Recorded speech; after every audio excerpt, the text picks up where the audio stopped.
கல்யாணம் முடிச்சிட்டு வெளிநாட்டுக்கு வந்திருக்கிறார்கள். கல்யாணம் முடிச்ச பொம்பளைகள் கட்டாயம் இந்த பதிவை பாருங்க. சில நேரத்தையில பாக்குற நீங்க என்னை விட வயசுல கூடி நாக்களா இருப்பீங்க. ஆனா இதே தவிர இப்ப நீங்களும் செஞ்சுட்டு இருப்பீங்க. நாம எல்லாரும் மிஞ்ச நம்மட பொண்டாட்டி பிள்ளைகள் குடும்பம் குட்டி நல்ல அழகா சந்தோஷமா திண்டு குடிச்சிட்டு இருக்கணும் என்றதுக்காக வேண்டித்தான் இஞ்ச கிடந்து மாடு மாறி பாடுபட்டு உழைக்கும். இது நாம அவங்களுக்கு செய்ய வேண்டிய ஒரு கடமைகள்ல ஒன்று. இது போக நம்மளுக்கு நிறைய பொறுப்புகள் இருக்கு. ஒரு பொம்பளைக்கு கல்யாணம் முடிக்க முதல் நலவு கெடுதி சந்தோஷம் துக்கம் எல்லாத்திலையும் எப்படி உம்மா வாப்பாவை ஞாபகம் வருதோ அதே மாதிரி தான் கல்யாணம் முடிச்சதுக்கு பிறகு நலவோ கெடுதியோ சந்தோஷமோ துக்கமோ உடனே மைண்டுக்கு வர்றது புருஷனை தான். உண்மைக்கு மெஞ்சரிக்கிற நாம 1008 யோசின 10,000 சிக்கல்ல நம்ம இருந்துட்டு இருப்போம். அதே நேரத்தில தண்ட பொண்டாட்டிக்கும் இப்படியான பிரச்சனைகள் சிக்கல்கள் இருக்கும் என்றதை நம்ம ஏன் உணர மறந்தோம். நமக்கு மாச கடைசியில செலவுக்கு எப்படி சிக்கலாகுதோ அதே சிக்கல் தண்ட பொண்டாட்டிக்கும் இருக்கும். புள்ள என்னமாலும் ஒன்று செஞ்சுட்டு வந்திருப்பான். ஊட்ட என்னமாலும் ஒரு பிரச்சனை நடந்திருக்கும். இதெல்லாம் கோல் எடுத்து பேசுற டைம்ல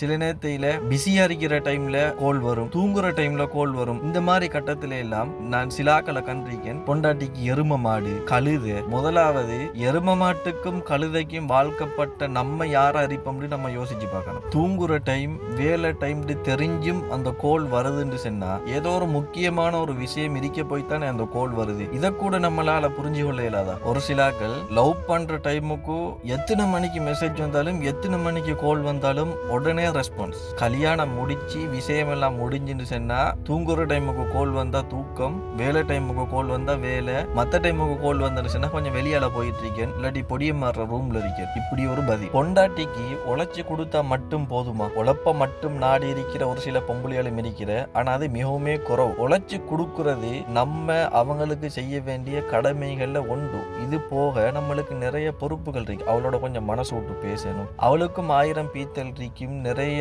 பிரச்சனை இருக்கும். கொஞ்சம் அதையும் கேட்டு நம்ம ஆறுதல் அறிக்கணும். வெறுமனே பொண்டாட்டின்றது சுகத்தை எடுத்துட்டு உருற ஒரு பொருள் இல்லையே. குடில்ல தான் வாழ்ந்து சம்பளோட சோறு தின்றன்னு சொன்னாலும் கோவமான கணவனையும் சிரிக்க வைக்கிற மனைவி, தந்தையின் இடத்தை நிரப்பிய கணவன் இருந்தன்னு சொன்னா அந்த வீட்டுல சந்தோஷம் இருக்கு. நாம உழைக்கிறது நம்மட குடும்பத்துக்காக வேண்டி இருக்கிற நேரத்தில தன்னோட குடும்பத்துக்காக ஒரு நேரத்தை ஒதுக்கி அவங்களோட மனசுட்டு பேசி நாம் இருவரும் தொலைவில் இருந்த போதிலும் மனதால் ஒன்றாகவே உள்ளோம் என்று ஒத்தருக்கு துணையாக இருக்கலாதா? இப்போ ஒரு சிலாக்களோட மைண்ட் வைஸ் இருக்கும். எப்படின்னு சொன்னா நம்மளுக்கு இஞ்சரிக்கிற வப்பாட்டியோட டைம் பாஸ் பண்றதுக்கு டைம் இல்லாம இருக்கி அதுக்குள்ள இவளோடையும் பேசணுமான்னு சொல்லி சில நேரத்தில நம்மளே தான் நம்மட ஒரு சில செயற்பாடுகளால நம்மட வாழ்க்கைக்கு குழிய தோண்டிக்கிறது. தான் தண்ட பொண்டாட்டிக்கு துரோகம் செஞ்சுட்டு தண்ட பொண்டாட்டி தனக்கு துரோகம் செய்யப்படான்னு எதிர்பார்க்கறதுல இன்னொரு நியாயம் இருக்கு. ஒரு அடிமையை கூட நினைச்சா ஒரு துணையாக்கிடலாம். ஒரு துணையை அடிமையாக்க நினைச்சோம்னு சொன்னா அந்த இடத்துல நம்ம வாழ்க்கையில ஃபெயில் ஆகிடும். ஆனா